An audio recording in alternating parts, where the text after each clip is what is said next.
나 연약한 모습이 드러날 때 성도들이 느끼는 낙심과 상처는 말할 수 없이 클 것입니다. 교회에서 어떻게 이런 일이 일어날 수 있냐 실족하는 이들도 있을 것입니다. 오늘날 교회는 교회 내에서 드러난 죄의 문제에 대해서 두 가지 극단적인 태도를 보입니다. 첫 번째는 뭐냐면 좋은 게 좋은 거다. 죄의 문제를 무조건 덮어두고 쉬쉬하는 그런 태도입니다. 교회 이미지 안 좋다. 교회가 평안해야지. 하나님의 영광을 가리면 되겠냐. 그래서 덮어두는 겁니다. 그러면 어떻게 되겠습니까? 하나님의 영광을 위한다는 명목하에 죄를 방치하는 결과를 가져오게 됩니다. 그런데 그게 진짜 평화일까요?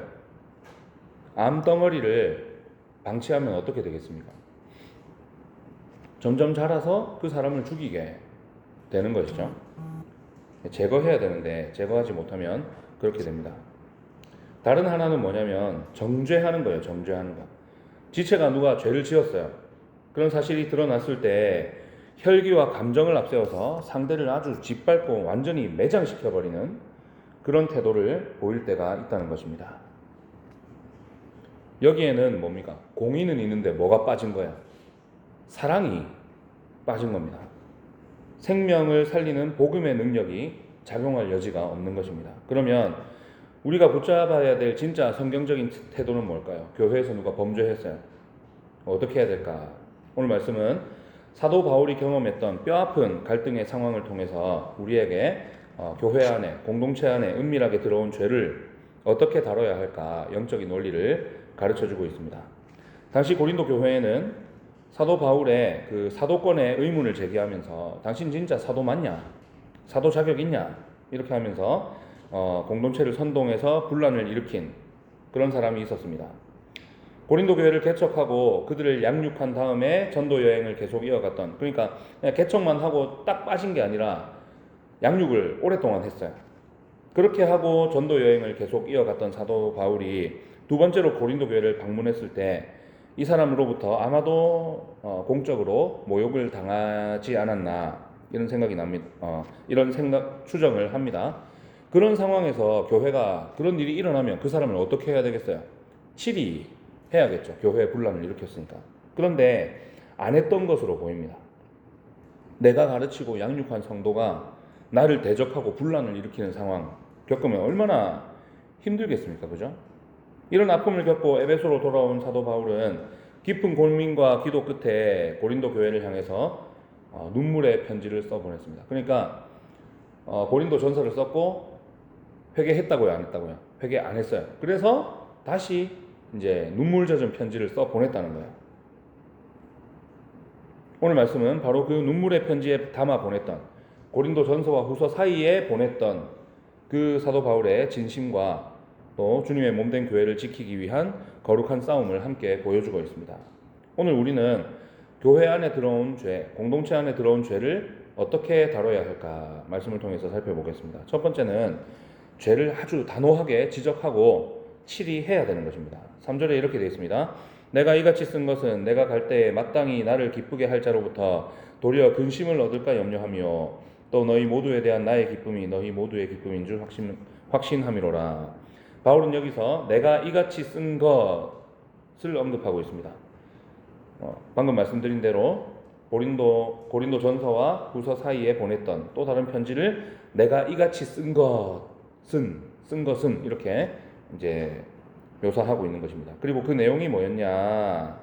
고린도 교회의 범죄와 그들의 무뎌진 양심을 꾸짖는 엄한 징계 그리고 눈물로 호소하는 권면의 편지였다는 것입니다. 사도 바울은 고린도 교회가 지은 죄와 그리고 범죄한 자를 징계하지 않고 방관했던 이 영적인 태만 이것들에 대해서 그냥 덮어두자고 말하지 않았습니다. 너무 아프고 힘들지만 그것을 표면화해서 공론화해서 그 잘못을 명확하게 또 단호하게 지적하고 책망했다는 것입니다. 칼빈 선생이 기독교 강요에서 참된 교회의 표지가 뭐냐? 어떤 교회가 참된 교회냐? 세 가지로 제시를 했는데 첫 번째는 뭐냐면 말씀의 올바른 전파, 거룩한 복음의 강설, 그죠? 그리고 두 번째는 성례를 올바르게 집행하는 교회. 세 번째는 신실하게 권징을 시행하는 교회. 이렇게 제시를 했습니다. 이걸 그대로 본받아서 웨스트민스터 대속요리문답에서는 거룩한 복음의 강설, 첫 번째 똑같죠, 그죠? 강설과 성례 이렇게 강조를 하고 있고, 하이델베르크 교리문답에서는 천국의 열쇠 이렇게 해서 거룩한 복음의 강설과 권징 이렇게 제시했어요. 그런데 사실 성례랑 권징은 똑같은 거예요. 왜? 권징을 여러분 왜 하는 거라고 생각하세요? 권징 왜 할까요? 죄 지은 성도를 회개시켜서 어디에 참여시키려고? 성례, 성찬에 참여시키려고. 그러니까 성례와 권징은 본질적으로 같은 거예요. 그러니까 뭐예요?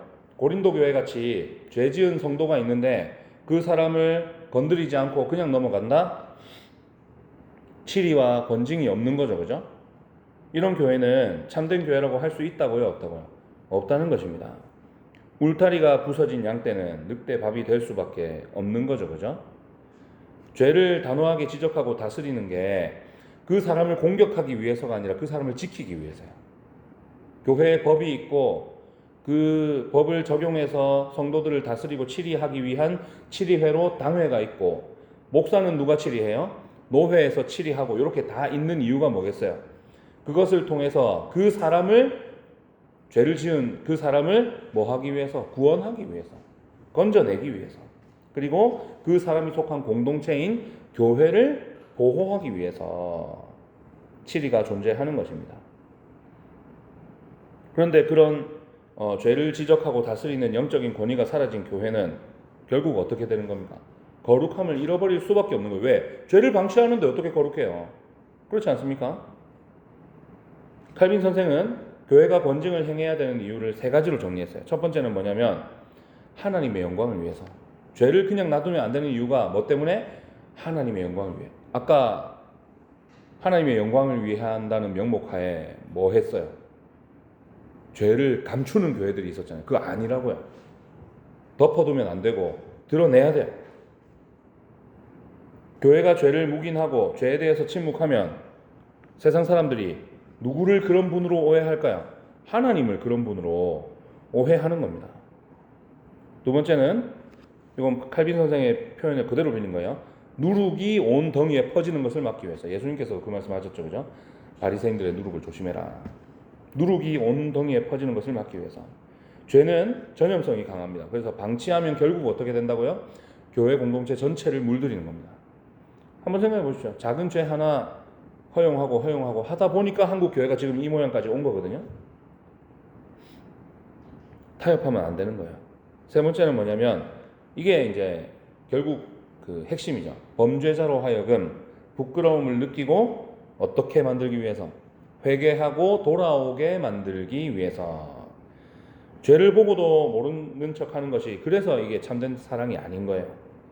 자녀가 불길 속으로 걸어 들어가는데 애 상처받는다고, 애 스트레스 받는다고 놔두면 어떻게 되겠어요? 애 망하는 거예요. 죽는 거예요. 그걸 지켜보는 부모가 참된 부모라고 할 수 있겠습니까? 아닌 거죠. 죄를 알고도 내버려 두는 것은 방임이고 영적인 직무유기가 되는 것입니다. 오늘날 많은 성도들이 죄를 지적하는 책망의 말씀에는 귀를 닫고 달콤한 위로의 메시지만 찾는 경우들이 많이 있습니다. 그러나 진정한 복음은 어디서부터 시작될까요? 우리가 죄인인 걸 가르쳐 주는 데서 시작하는 겁니다.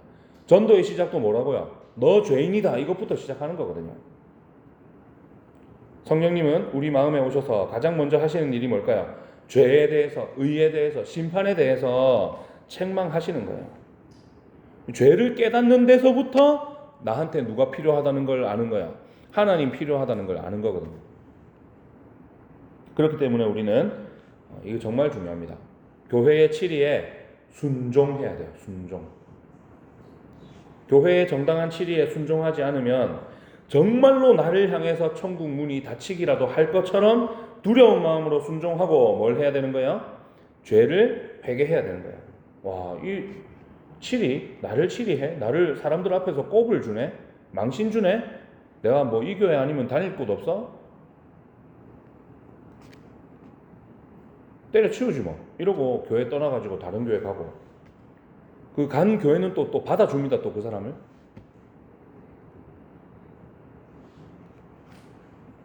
그렇게 하면 안 되는 거예요. 왜? 치리의 목적은 그 사람 망신 주려는 게 아니고 뭐기 때문에?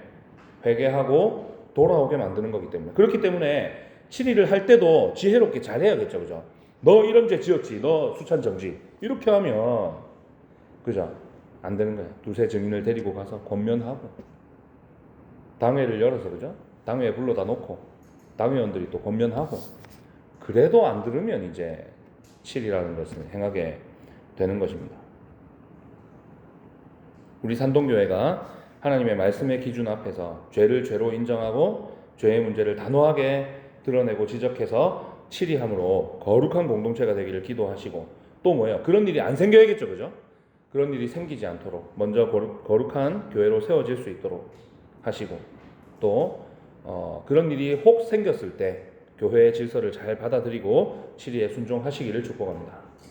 두 번째는 뭐냐면 지체의 죄를 내 죄로 여기고 같이 회개해야 되는 겁니다. 4절 상반절에 뭐라고 되어 있습니까? 같이 읽어볼까요? 시작.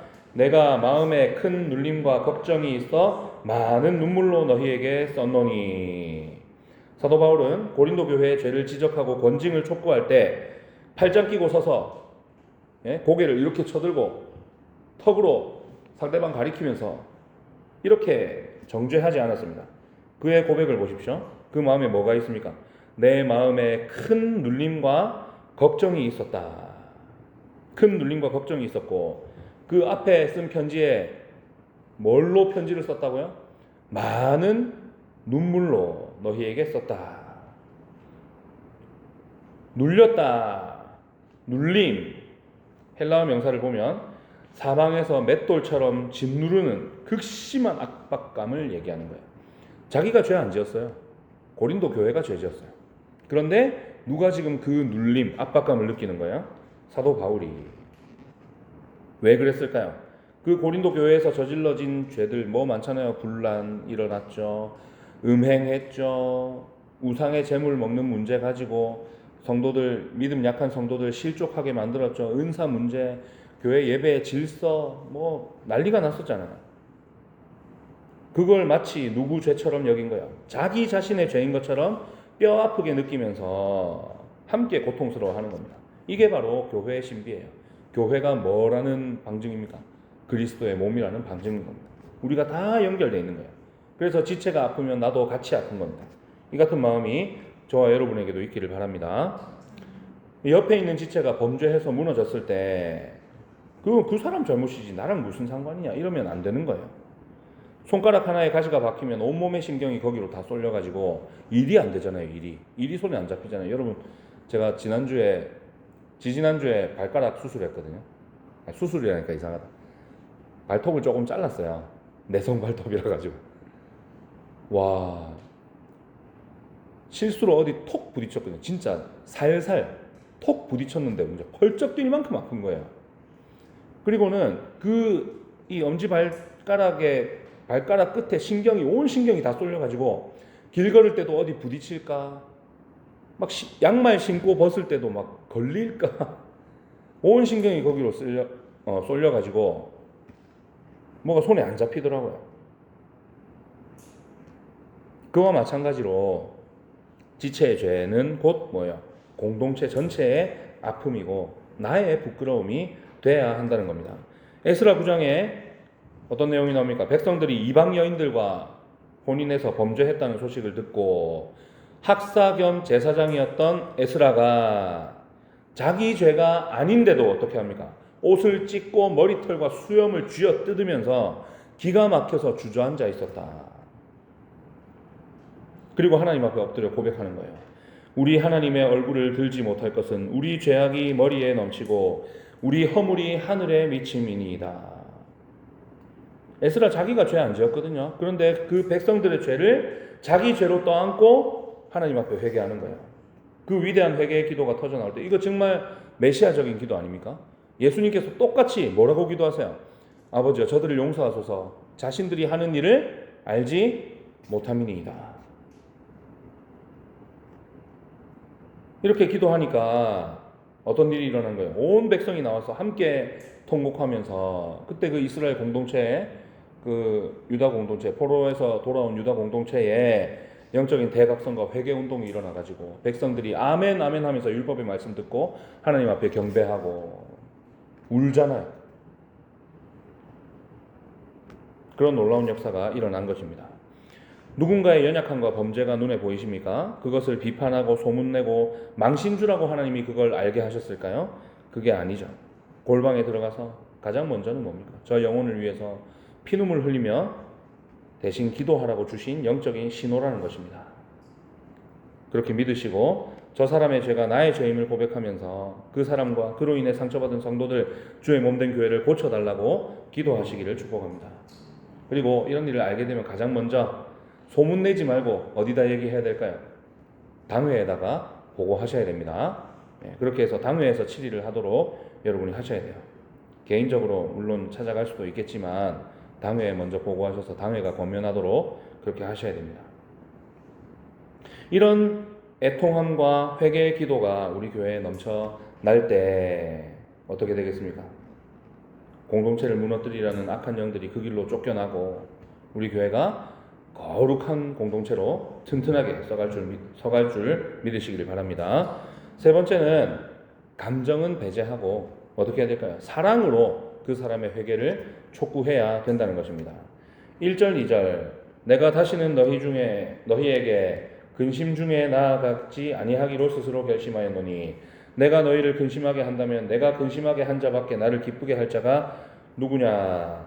4절 하반절입니다. 이는 너희로 근심하게 하려 한 것이 아니요 오직 내가 너희를 향하여 넘치는 사랑이 있음을 너희로 알게 하려 함이라. 사도 바울은 죄의 문제를 다룰 때 인간적인 혈기와 개인적인 감정 이런 것들을 다 절제했습니다. 1절에서는 내가 다시는 너희에게 근심 중에 나아가지 아니하기로 스스로 결심했다.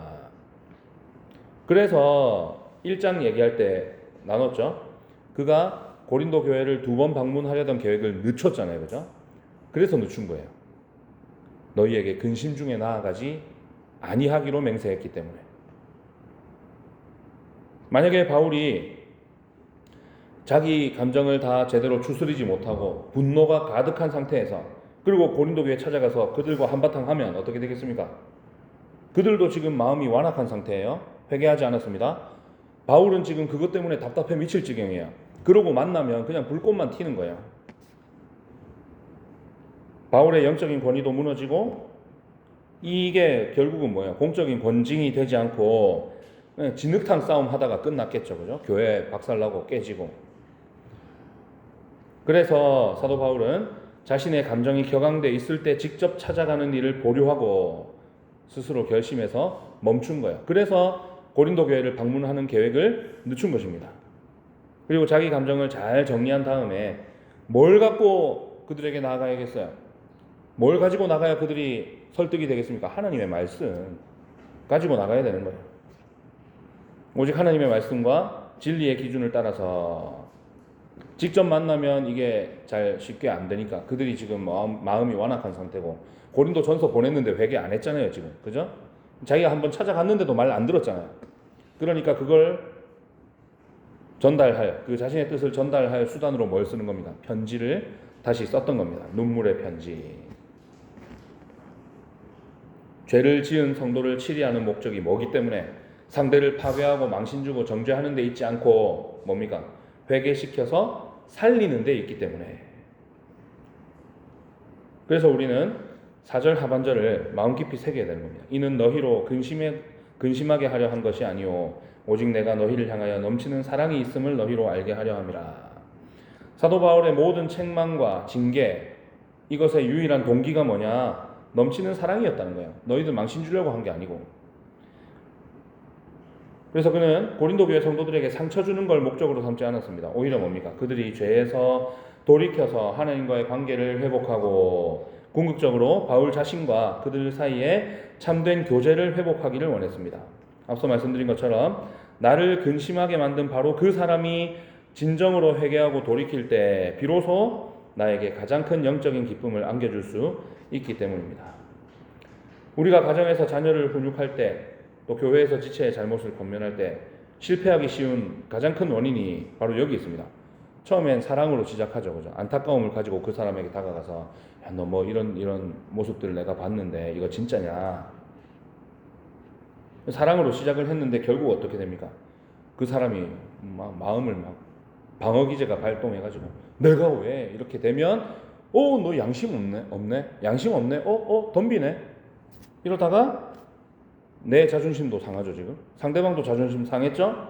감정이 통제가 안 돼서 혈기 부리고 싸우고 다투고 끝을 맺는 거예요. 상대방이 내 말에 귀를 기울이지 않고 마음을 완악하게 할 수 있습니다. 그럴 때 우리도 감정이 상하게 되겠죠. 그리고 의도했던 바와는 다르게 거기에 감정이 섞여 들어가는 순간 어떻게 될까요? 권면이 아니라 독설을 하게 되는 거예요. 독설. 훈육이라는 이름으로 폭력을 휘두르게 되는 것입니다. 그래서 갈라디아서 6장 1절에 이런 일에 대해서 우리에게 귀한 지침을 주고 있습니다. 형제들아, 사람이 만일 무슨 범죄한 일이 드러나거든 신령한 너희는 온유한 심령으로 그러한 자를 바로잡고 너도 살펴보아 너도 시험을 받을까 염려하라. 죄는 단호하게 배척하고 미워해야 됩니다. 죄는 여러분 절대로 용납해서는 안 돼요. 그 사람의 죄는 잘못은 용서하되 그 죄가 그 사람을 통해서 교회 안에 머물러 있도록 용납해서는 안 됩니다. 이게 이제 우리 교회가 가져야 될 중요한 태도고 또 분별해야 될 일이에요. 여러분, 동성애자를 교회가 받아주면 됩니까? 안 됩니까? 받아줘야죠. 동성애자를 받아줘야 됩니다. 그 사람들 그러니까 복음이 필요한 거예요. 그렇지 않습니까? 동성애 죄죠. 그렇기 때문에 복음이 필요한 거예요. 그렇기 때문에 예수님이 필요하고 회복이 필요하고. 그런데 그 사람이 그 일을 계속하도록 용납해서는 안 되는 거예요. 죄는 미워하되 사람을 미워하지 말라는 게 그거예요. 교회가 그 사람들 안 품어주면 그 사람들 교회 밖에서 그러다가 그냥 멸망하는 거예요. 그렇지 않습니까? 다만 진리에 대해서는 우리가 절대 타협해서는 안 되겠죠. 그래서 그 사람을 위해서 기도해주고 그 사람을 공동체에 받아주면서 우리 공동체에서 충분히 연락할 만한 사람으로 회개의 열매를 맺을 때까지 우리가 그 사람을 위해서 기도해주고 또 뭡니까? 그 사람이 회복할 수 있는 여러 가지 방법들을 찾아서 치료 프로그램이라든지 이런 것들을 또 연결도 해주고 이렇게 해서 그 사람이 온전히 회복되어서 우리 교회에 정착할 수 있도록 해야 되는 것이죠. 그렇기 때문에 죄인을 대할 때 온유한 심령과 눈물로 대해야 되는 거예요. 가장 먼저 우리 안에 작용해야 될 것은 와, 저 사람 동성애자다. 정죄하는 마음이 아니고 그래. 그래서 저 사람에게 하나님이 필요하구나. 저 사람에게 그래서 그리스도가 필요하구나. 긍휼히 여기는 마음이 먼저 있어야 되는 것입니다. 사랑이 빠진 책망은 뭐가 되는 겁니까? 영적인 살인과 학대밖에 안 되는 것이죠. 그러나 눈물과 사랑이 담긴 권면은 참 신기하죠. 그렇게 권면할 때 상대방도 알아요. 또 죽어가는 영혼을 살리는 최고의 처방이 되는 것입니다. 성도 한 사람 한 사람을 대할 때 내 감정과 또 내 기준, 내 생각은 다 내려놓고 그리스도의 십자가 사랑만 드러내는 성숙한 성도들이 다 되시기를 축복합니다. 말씀을 맺겠습니다. 하나님께서 우리의 숨겨진 수많은 죄, 여러분 그 감옥에 있는 죄수들이랑 지금 저와 여러분의 차이가 뭘까요? 뭐가 다를까요? 그 사람들이랑 우리랑. 그 사람들은 자신의 죄를 들켰어요. 우리는 안 들켰어. 그 차이예요. 그 사람들은 세상 법을 어겼고 우리는 세상 법을 안 어겼다. 그 차이지 하나님 앞에서 죄인인 거는 다 똑같습니다. 그런데 하나님께서 아직 우리가 서로에게 뭐 자기 죄를 일일이 다 말하고 다니진 않잖아요. 그죠? 드러나지도 않고. 그 은밀한 죄를 우리 각 사람에게 하나님께서 어떻게 다루실까요? 하나님은 우리 죄를 좋은 게 좋은 거지 하면서 방관하거나 그저 덮어두지 않으십니다. 그래서 우리가 때로는 죄 때문에 하나님께 매도 맞고 하는 거예요. 하나님께서는 우리의 죄에 대해서 단호하고 엄중하게 또 뭘 하고 계신 거예요? 말씀으로 책망하고 계세요. 그러나 그 진노와 공의의 심판을 우리에게 쏟아붓지는 않으셨습니다. 그랬으면 우리 다 멸망했겠죠 이미. 하나님의 독생자이신 예수 그리스도를 대속의 제물로 십자가에 내어 주셨고, 그래서 우리가 짊어져야 할 죄의 심판을 친히 그분이 담당하도록 하셨습니다. 이렇게 하나님은 십자가라는 가장 아프고 가장 단호한 그런 수단으로 우리의 죄를 다루셨고, 동시에 뭡니까? 그 죄를 다룸받는 대상은 그분의 아들 독생자 예수 그리스도를 통해서 하셨다는 것입니다. 그래서 그분의 십자가를 통해서 독생자를 아끼지 않으시는 그분의 넘치는 사랑을 우리에게 확증하셨습니다. 우리가 아직 죄인 되었을 때에 그리스도께서 우리를 위하여 죽으심으로 하나님께서 우리에 대한 자기의 사랑을 확증하셨느니라. 이 십자가 복음의 은혜를 입어서 구원받은 저와 여러분이기 때문에 이제는 뭡니까? 우리 안의 허물과 또 지체의 죄를 세상과는 다른 방식으로 다뤄야 되는 것입니다. 교회의 순결함을 위해서 죄에 대해서는 단호하게 말씀의 잣대를 딱 대고 죄를 대적하고 책망하되, 죄에 빠져 쓰러진 지체를 바라볼 때는 마치 그것이 내 죄인 것처럼 가슴을 치며 하나님 앞에 회개하시기 바랍니다. 또한 내 감정과 자존심을 내려놓고 오직 한 영혼 살리겠다는 그 각오로 그 사람을 권면하러 다가가시기를 바랍니다. 이로써 우리 산동교회를 정말 남을 정죄하고 비판하는 그런 곳이 아니라 철저한 회개와 십자가의 용서와 눈물의 기도를 통해서 거룩하고 아름다운 공동체로 세워나가는 저와 여러분 되시기를 주님의 이름으로 축원합니다. 기도하겠습니다.